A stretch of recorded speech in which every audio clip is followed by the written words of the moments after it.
उत्तराखंड के चार धाम बद्रीनाथ, केदारनाथ, गंगोत्री और यमुनोत्री के साथ इससे जुड़े लगभग 50 मंदिरों में गैर हिंदुओं की एंट्री पर प्रतिबंध लगाने की तैयारी चल रही है। यह प्रस्ताव बद्रीनाथ केदारनाथ मंदिर समिति और गंगोत्री यमुनोत्री मंदिर समिति की ओर से सरकार के सामने रखा गया है। मीडिया रिपोर्ट्स के मुताबिक सरकार और मंदिर समितियों के बीच इस प्रस्ताव को लेकर सहमति भी बन चुकी है। हालांकि इस पूरी कहानी की सबसे अहम बात यह है कि यह प्रतिबंध सिख, जैन और बौद्ध धर्म के अनुयायियों पर लागू नहीं होगा, यानी व्यवहारिक तौर पर यह रोक मुसलमानों और ईसाइयों पर लागू होगी।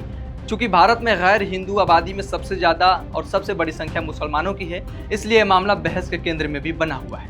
नमस्कार, द हिंदी टॉप देख रहे हैं आप। मैं हूं आपके साथ सर्वजीत जायसवाल। मोक्ष की प्राप्ति और पापों के नाश से जुड़े चार धाम अब एक नई बहस के केंद्र में है। मंदिर समितियों का प्रस्ताव है कि इन धामों समेत करीब 50 मंदिरों में गैर हिंदुओं की एंट्री पर रोक लगाई जाए।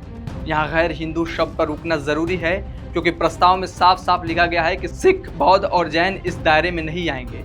इसका मतलब है कि धार्मिक पहचान के आधार पर अलग अलग वर्गीकरण किया जा रहा है।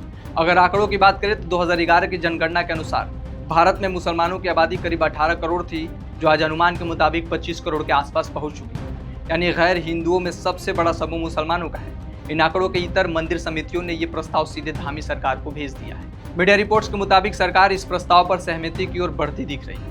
धामी सरकार का कहना है कि फैसला लेने से पहले तीर्थ पुरोहितों, धार्मिक संगठनों और संत समाज की राय भी ली जा रही है। इसके साथ साथ मंदिर से जुड़े मौजूदा कानूनों का अध्ययन भी किया जा रहा है। लेकिन यहाँ एक बड़ा सवाल उठता है कि क्या आस्था के नाम पर लिया जा रहा ये फैसला चार धाम यात्रा पर आने वाले लाखों श्रद्धालुओं को प्रभावित नहीं करेगा?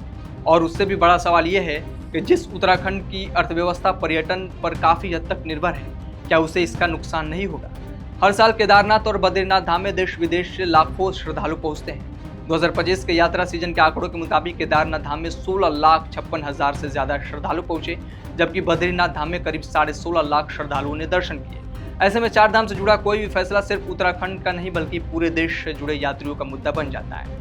गैर हिंदुओं में ईसाई भी शामिल है, जिसका असर विदेशी पर्यटकों पर भी पड़ सकता है। इससे अंतर्राष्ट्रीय स्तर पर भारत की धार्मिक सहिष्णुता की छवि पर भी सवाल खड़े हो सकते हैं। अब ये समझना जरूरी है कि मंदिरों की एंट्री का अधिकार किसके पास है।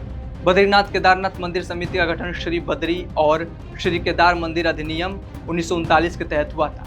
इस कानून का उद्देश्य मंदिरों को बेहतर प्रशासन, प्रबंधन और व्यवस्था सुनिश्चित करना था। इस अधिनियम के तहत समिति की संरचना, उसके अधिकार और मंदिर संचालन के नियम तय किए गए हैं। यानी समिति को मंदिर प्रशासन से जुड़े फैसला लेने का अधिकार है।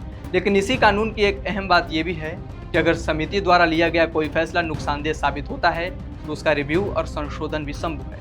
मतलब यह फैसला अंतिम और अपरिवर्तनीय है। अपने प्रस्ताव का बचाव करते हुए मंदिर समिति से जुड़े पुरोहितों का कहना है कि गैर हिंदुओं से उनका मतलब उन लोगों से है जिनकी सनातन धर्म में आस्था नहीं है। जो सनातन परंपरा में विश्वास रखते हैं, उनके लिए चार धाम के द्वार खुले रहेंगे। लेकिन यहीं से एक नई बहस शुरू हो जाती है, क्योंकि जब सरकार की तरफ से कोई लिखित आश्वासन नहीं है और नियमों की कोई स्पष्ट परिभाषा तय नहीं की गई है, तो सवाल उठता है कि आने वाले दिनों में मुसलमानों या ईसाइयों की चार धाम यात्रा के दौरान सुरक्षा और सम्मान की गारंटी कौन देगा?